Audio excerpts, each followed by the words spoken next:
শনিবার 20 জুন হুগলির তারকেশ্বরে পশ্চিমবঙ্গ দিবসের অনুষ্ঠানে যোগ দিয়েছিলেন প্রধানমন্ত্রী।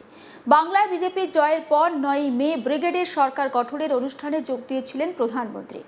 এরপর শনিবার তারকেশ্বরের অনুষ্ঠানে যোগ দেন তিনি। পশ্চিমবঙ্গ দিবসের মাহাত্ম্য বোঝাতে এদিন বাংলার জন্য এই দিনটির গুরুত্বের কথাও উল্লেখ করেছেন নরেন্দ্র মোদী। ইতিহাসকে স্মরণ করিয়ে এই দিনটির গুরুত্ব বোঝাতে মোদী উল্লেখ করেন শ্যামাপ্রসাদ মুখোপাধ্যায়ের কথা। এদিনের অনুষ্ঠানে প্রধানমন্ত্রী বলেন, পুরো বাংলাকে যখন পাকিস্তানে যুক্ত করার একটা চেষ্টা হয়েছিল, তখন কংগ্রেস সেই ষড়যন্ত্রকারীদের সামনে কার্যত নতি স্বীকার করেছিল। একই সঙ্গে স্বাধীনতার পর সেই ইতিহাস ভুলিয়ে দেওয়ারও চেষ্টা হয়েছিল বলেও অভিযোগ করেছেন তিনি।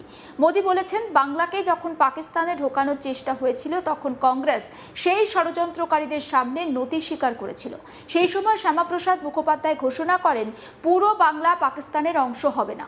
বাঙালি হিন্দু হোমল্যান্ড মুভমেন্ট শুরু হয়েছিল শ্যামাপ্রসাদের নেতৃত্বে। যে আন্দোলনে যোগ দিয়েছিলেন বিজ্ঞানী মেঘনাদ সাহা, ইতিহাসবিদ যদুনাথ সরকার, সুনীতি কুমার চট্টোপাধ্যায়ের মতো বিশিষ্ট ব্যক্তিত্বরা। ভারত বিরোধীরা তখন বুঝতে পেরেছিল, পুরো বাংলাকে ভারত থেকে বিচ্ছিন্ন করা সম্ভব হবে না। এদিনের অনুষ্ঠানে মোদী বলেন, যে ভাবনা থেকে বাংলাকে বাঁচানো হয়েছিল, স্বাধীনতার পর সেই ভাবনাকে এগিয়ে নিয়ে যাওয়া উচিত ছিল, কিন্তু হয়েছে তার উল্টো। ইতিহাসকে বিকৃত করা হয়েছে। কংগ্রেস বাংলাতেও তোষণের রাজনীতির খেলা করেছিল, বাংলার ইতিহাসকে একেবারে হোয়াইট ওয়াশ করেছিল। বিদেশি বিচারধারাকে চাপিয়ে দেওয়া হয়েছিল বাংলার মানুষের ওপর। প্রথমে কংগ্রেস, তারপর বাম এবং তৃণমূল অবৈধ অনুপ্রবেশকারীদের আতুর ঘর বানিয়েছিল এই বাংলাকে। যে বাংলা ভারতকে নেতৃত্ব দিতে পারত, সে এগিয়ে নিয়ে যাওয়ার জায়গায় ক্রমশ পিছিয়ে পড়েছে। ইতিহাসের এই ভুল আর করা যাবে না। আমাদের এই সংকল্প নিতে হবে। একবার শোনাই প্রধানমন্ত্রীর বক্তব্য। जब पूरे बंगाल को पाकिस्तान का हिस्सा बनाए जाने की कोशिशें हो रही थी, तो कांग्रेस उन षड्यंत्रकारियों के सामने घुटने टेके पड़ी थी। और यही वो समय था जब डॉक्टर श्यामा प्रसाद मुखर्जी ने उसके खिलाफ आवाज उठाई। अप्रैल 1947 में उन्होंने ऐतिहासिक रिजोल्यूशन पास कराया। उन्होंने घोषणा की, पूरा बंगाल पाकिस्तान का हिस्सा नहीं बनेगा। इसके लिए बंगाली हिंदू होमलैंड मूवमेंट शुरू किया गया। डॉक्टर श्यामा प्रसाद मुखर्जी इसका नेतृत्व कर रहे थे। प्रसिद्ध वैज्ञानिक मेघनाद साहा, इतिहासकार आरसी माजुमदार, इतिहासकार जदुनाथ सरकार, सुनीति कुमार चट्टोपाध्याय, बंगाल के ऐसे कितने प्रबुद्ध और प्रसिद्ध लोग इस मूवमेंट का हिस्सा बने। जीडी बिरला जैसे उद्यमियों ने इसे आगे बढ़ाया। मतवा लीडर पीआर ठाकुर ने आगे आकर इस मूवमेंट को समर्थन दिया। अखबारों में लेख लिखे गए, किस्से कहानियां लिखी गई। वंदे मातरम की भावना को एक बार फिर स्फुरित किया गया।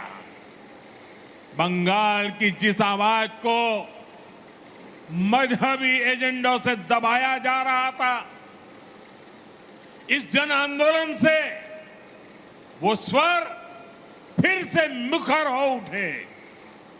इसी का नतीजा था भारत विरोधी लोगों को ये पता चल गया, पूरे बंगाल को भारत से तोड़ना नामुमकिन होगा।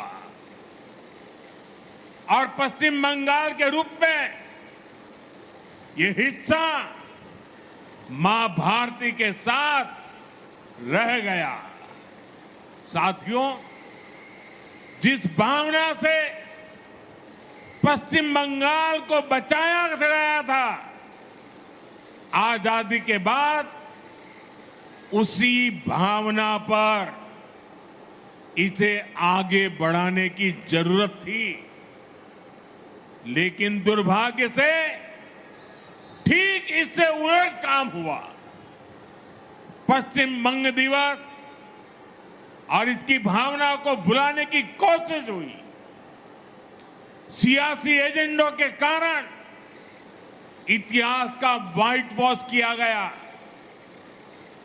भाइयों बहनों, विभाजन के समय जो कांग्रेस बंगाल को लावारिस छोड़ना चाहती थी, विभाजन के बाद उसने बचे हुए पश्चिम बंगाल में भी तुष्टीकरण के खेल खेलने शुरू कर दिए। पश्चिम बंगाल के इस इतिहास को दबाया गया। এদিনের অনুষ্ঠানে যোগ দিয়ে প্রধানমন্ত্রী বলেন, বাংলা এবার স্বাধীন হলো মনে হচ্ছে। মোদি বাংলায় বলেন, পরিবর্তন ভালো লাগছে তো। এরপর তিনি নিজেই জানান, আপনাদের এক একটি ভোট বাংলার ভবিষ্যৎ বদলে দিয়েছে। বাংলায় এখন তাজা হাওয়া বইছে। পশ্চিমবঙ্গের মানুষ আজ স্বাধীন। পুরনো গৌরব ফিরে ফিরে আসছে। বাংলা আর থামবে না। বাংলা নতুন ইতিহাস তৈরি করবে। এদিনের অনুষ্ঠানে পূর্বতন তৃণমূল সরকারের দুর্নীতি প্রসঙ্গ টেনে আনেন প্রধানমন্ত্রী।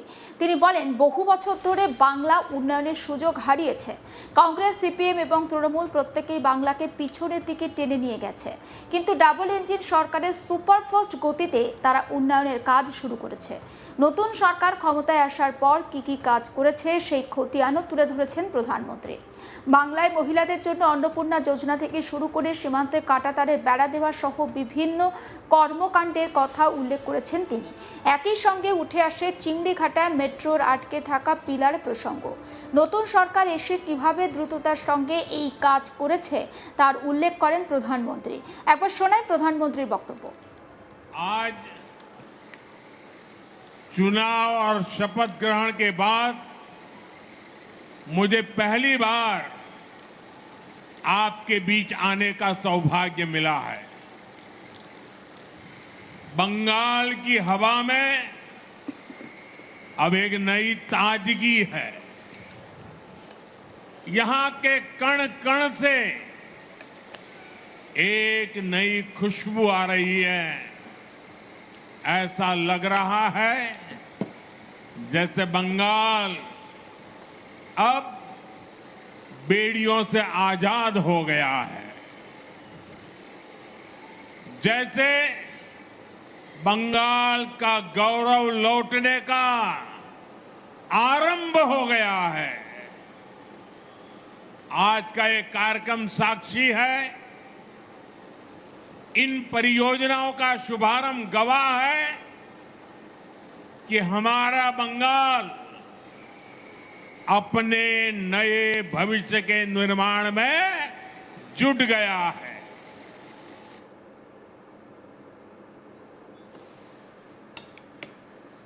সমস্ত আপডেট পৌঁছে দেবো আপনাদের কাছে। নজর রাখুন আজ তাক বাংলায়, সাবস্ক্রাইব করতে ভুলবেন না।